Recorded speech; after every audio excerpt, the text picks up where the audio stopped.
everyone, I'm here with Tim Kawakami from the San Jose Mercury News. He's a sports writer. We're going to talk about the Warriors and them being sold.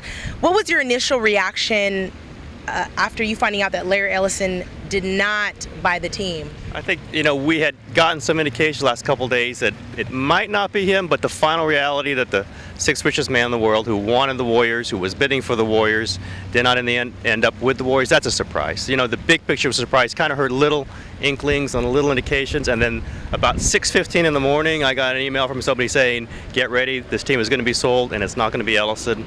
I didn't really believe it because we'd heard so many different things throughout the time. Probably should have believed it. It would have been nice if I had believed it. Yeah.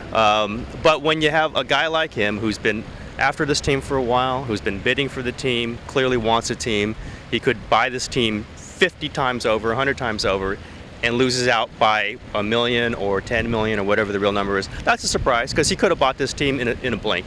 But he could have bought this team a year ago if he had met Cohan's number. So maybe that tells you why he didn't buy the team when it came down to it. When it came down to it, it was a business deal for him, and he got beat out by a higher offer. Now we have Joe Lacob and Peter Gruber as our owners. From what I hear, Lacob will be the majority owner of the team. What is their background? What do you know about them? I started hearing about Lacob the last couple of days. Asked people, minority owner of the Celtics will have to sell that portion if and when he takes over the Warriors. But a big fan, a big basketball fan, has been following the Warriors very closely for many years. A Bay Area guy. Didn't grow up in the Bay Area, but he's been living here. His company's here. And has a lot of ideas. Now we'll have to see. I think he likes the way the Celtics have run things, which is a very top-down, kind of Ivy League, methodical, analytical, non-emotional way to run a franchise, which is different than what we've seen. We're all going to have to get used to it differently. And the way Cohan and Robert Rowell ran it was emotional, was reactionary, was punish people, was get rid of people, was get new people and sell them hard and then sour on them. I think this is going to be a lot calmer and cooler. Things will take a little bit more time, but there will be something building towards something. That's the way, again, the Celtics had a certain way to doing it, and then they nailed it when they got Kevin Garnett. They set themselves up for a big move like that. Maybe something of that along that line with Lacob.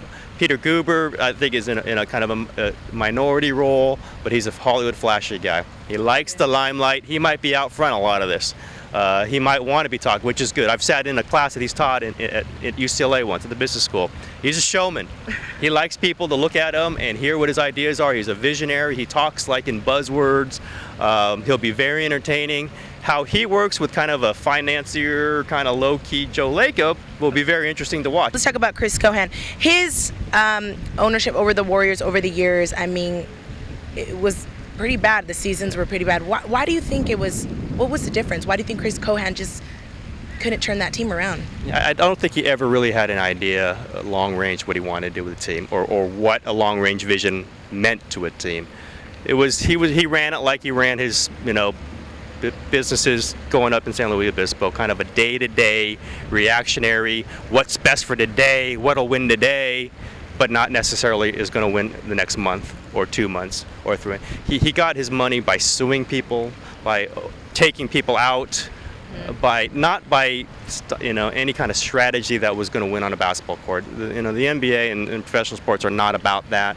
They're about outthinking the other guy. They're about outplanning the other guy. And then when it comes down to it, committing yourself financially to something. And he'd commit halfway to something and then abort it and go something else and commit somewhere else, whether it was a player or an executive or a coach or any idea, PR plan. There never was a 1, 2, 3, 4, 5. It was kind of a 1.5 stop, go backwards, 1, 2 stop, go back to 1, and we saw the results. Let's talk about Bobby Rowell. He became Cohan's alter ego. And for all the things we blame Cohan for, Robert Rowell put them in place. He ran the team the way Chris Cohan wanted him to. I think he's the single most visible sign of the Cohan failure, that they got to this point where they had run off everyone else, Chris Mullin, and anyone else credible you want to think of, and left it in the hands of Bobby Rowell. And he might be the person who I've most circled in my own writing. Cohan ultimately, obviously, but the person he let run loose was Robert Rowell. He ran off countless good employees. There's still good employees there, but many of them wanted the hell out of there because of Bobby Rowell.